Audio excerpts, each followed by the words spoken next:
Las empresas son símbolo de nuestro éxito, pero han tenido que trabajar mucho para llegar hasta aquí. Fundamentalmente, deben saber adaptarse a las necesidades e innovaciones de la época. La economía actual es global y además de la fabricación del producto, la gestión de la empresa ha adquirido una importancia vital. Enpresa bat ez da produktua egitera mugatzen.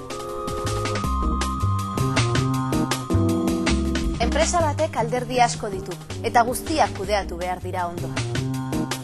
Lehenik eta behin, lan talde egokia osatu behar da. Oreka ezinbestekoa da. Lankide bakoitzak bere papera zein den jakin behar du.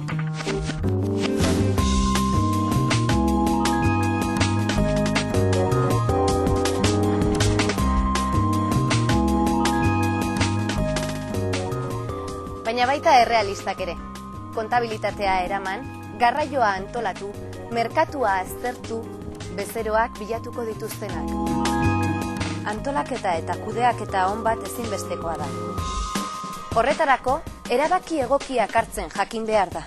Gauza guztiak bezala, hori ere ikasi egiten da. Nik, Mondragon Unibertsitateko Enpresa Zientzien Fakultatean ikasi nuen.